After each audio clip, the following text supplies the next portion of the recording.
Congratulations to the Republicans of Louisiana. We want to congratulate you from the bottom of our biblical hearts for saying that it is now mandatory and making it a law that every classroom in the entire state of Louisiana has posted the 10 Commandments and focuses on that as a structural step to education that will no longer allow many factually important history books, because it shows that at one point there were slaves in this country. It also shows that, we weren't really nice to the natives that were here.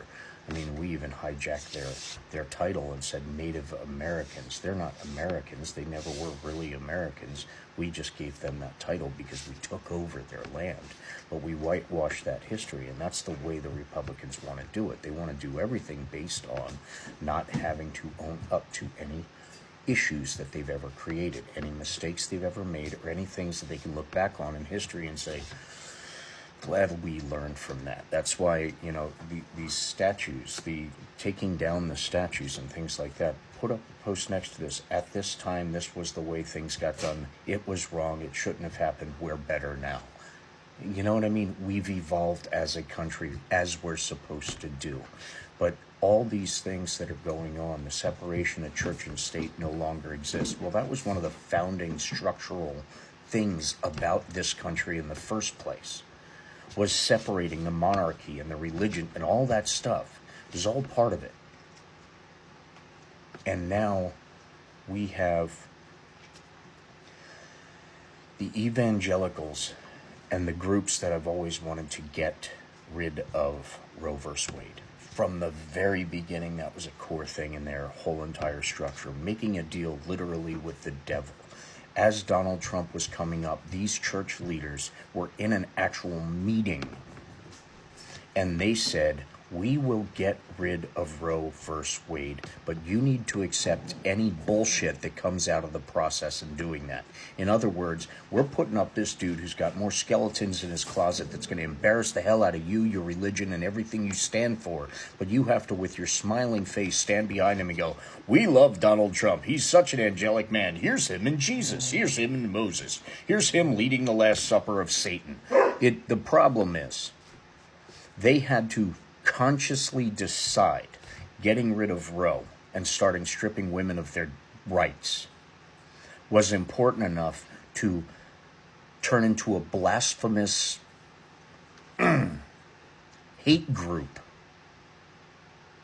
because of the Donald Trump brought to their table. They have to sit there, stand there, and we love that man. He's been married 3 times. He's cheated on all 3 of his wives, including with a very visible porn star and a playmate. He has been found guilty of rape and allegedly SAing dozens and dozens of women. He and his friends make all those cases disappear. It doesn't change the fact that that's who this man is, or at least painted to be. So by all means, every church in this country, to get rid of a woman's right to choose, sell the deal with the devil and give away all of that and have to stand behind all of that and act like it's your cup of freaking Kool-Aid. Churches, religious groups have always done some funky things that piss off a bunch of people, but yet a lot of people still keep going. Doesn't matter. I believe in God. I was raised Irish Catholic. But some of the decisions these churches have made just to do one thing that I don't agree with, they sold their pledge to the Lord above. They sold their pledges, their sacred pledges of what everything these religions are supposed to be about. They sold it all out for one thing: abortion rights. For one thing. How many people lost faith because all of a sudden their church isn't about God, it's about getting Trump reelected or influencing laws? You don't pay taxes, it's none of your damn business. You want to start paying taxes? Pay taxes. That could pay for universal health care for everyone in this country. Isn't that what Jesus is about? Giving back, taking care of the people who need it the most? Then how about this? Churches, religious, and yes, all of them. Pay taxes. You don't need a $50 million jet to replace the $35 million jet you bought last year. Because now you travel farther to spread God's word. Just send more money. I'm sorry, but screw you. Each and every one of you. You're making people lose faith. You're making people look at the Bible. You know, the sticky page Bible you can get for $69.99 from Donald J. Trump, the least biblical, least godlike, least Jesus-loving person on freaking earth. That guy's Bible with the Constitution and the rewritten, you know, what? Really? You're okay with that? Evangelicals, church groups, you religious groups, you're okay with that?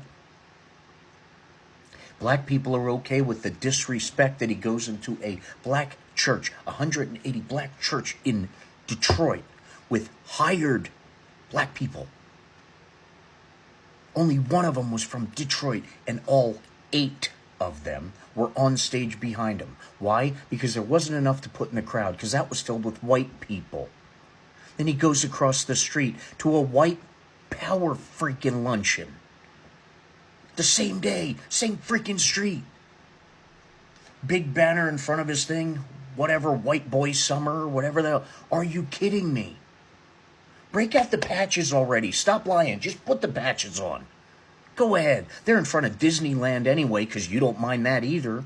Just stand next to them, if that's what you truly believe. If not, get off the freaking bandwagon. You're destroying this country. These religious groups that have millions and millions and millions of followers, hundreds of millions of followers, wars have been, almost every war was fought some level over religion, are now selling your souls to end abortion rights. That's the only thing you got out of it? What damage have you done because of that? You've lost all credibility in the religious world. You're still not paying taxes, yet this country, what we need most, what the citizens of this country need most, what Jesus would want to provide this country more than anything, is helping the poor and the weak, right? I remember that being in the Bible maybe once or twice. You know, taking care of people. Remember that? Can you find that page, or is those extras stuck together? That's when Stormy came over. Think about it. Think about what you're putting yourself out to. Think about what you're selling yourself out to. And recognize you made that choice to end abortion rights. That's it. Man, you didn't read The Art of the Deal. You know, that book that was written about a character full of lies and marketing plays. Gee, I wonder why he would do that. Wake up, people. And hey, to black Americans, that whole Detroit stunt. And then he did it. And then he did a rally that same day, about an hour away from Detroit. And he went out on stage. He goes, "I love it here in Detroit." He wasn't in freaking Detroit. He just shit all over Detroit. Just shit all over the black congregation and black American voters. Just as their white supremacy partners across the freaking street from your church, filled with white people. And you're still going to vote for them? Are you freaking kidding me? Veterans voting for Trump? Are you freaking kidding me? Thank you for your service, but wake the fuck up. This man has done enough stuff to you and your brothers and sisters for you to disrespect him and hate him till the day he dies. And you ignore it all over a vote. Maybe time has taken some patriotism from you in ways that you don't realize. This is not what's best for this country, no matter how angry you are at whatever reasons you're angry. I am grateful for our heroes. The military are definitely our heroes. But he doesn't care anything about you, and neither do the rest of the Republicans. Just look at how they're voting. I'm not trying to pick a fight. That's just a fact. So be mad at me. Thank you for your service. I respect you anyway. The people you look after aren't looking after you. Be diligent, stay educated, be kind. We're all in this together.